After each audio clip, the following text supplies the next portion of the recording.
Hello, this is David Lorimer here. Today I'd like to tell you something about a book by my friend Jim Finley, who I think is one of the great mystics and clinical psychologists, therapists of our time. He lives in the US, and I've recently done an Imaginal Inspirations podcast with him, which I'll put in the chat, and I recommend that you listen to it. And as I say, he will be speaking at our Mystics and Scientists conference this year, mysticsandScientists.org.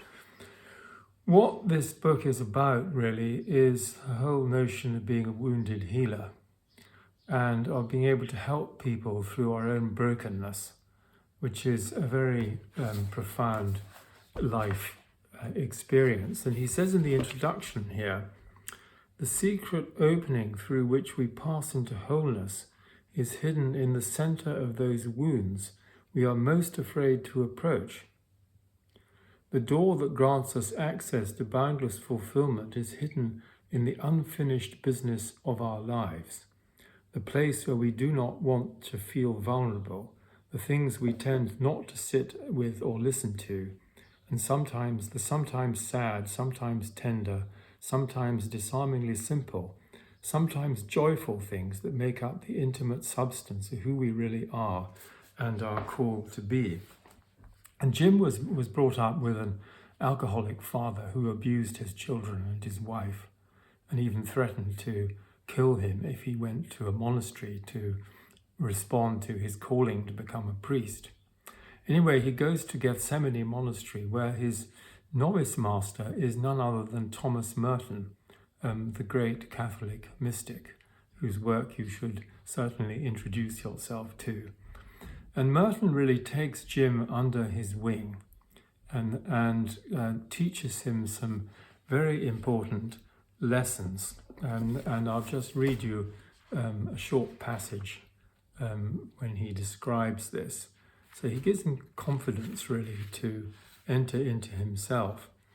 And he says that once in a while, this is Merton speaking, you'll find someone with whom you can talk about such things, but they are hard to find. And when you are fortunate enough to find such a person, it will be a temporary arrangement, for you will spend most of your life without such a person, which will be your solitude in which you will learn from God how to depend on God to guide you into ever deeper communion with God. A profound observation. Then what happens is he finds a very sympathetic father figure confessor, and this confessor he comes to trust. But at the end of a year or so, he starts to abuse him sexually, and then it's a total betrayal of trust. And then Jim obviously leaves the monastery and starts anew, eventually becoming a clinical psychologist.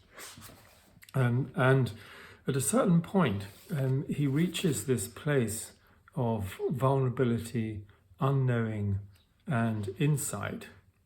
I'm just going to read a short passage here where he has to set aside everything he thinks he knows, and then he opens himself to the vertical dimension, the vertical depth dimension, which comprises the hidden foundations of inner liberation.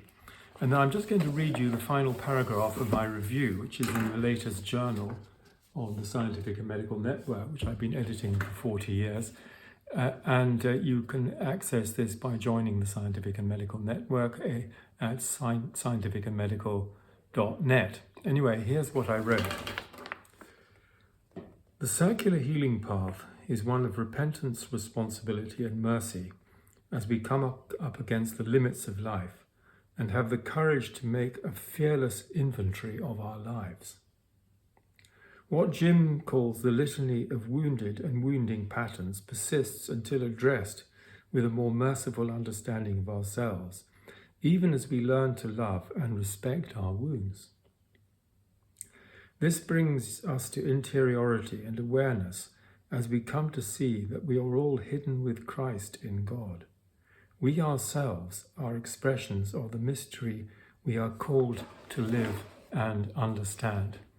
So I hope that speaks to your condition, as the Quakers would say, and that enables you to reflect on your own wounds and how you can help others with the insights you've gained from this vertical dimension.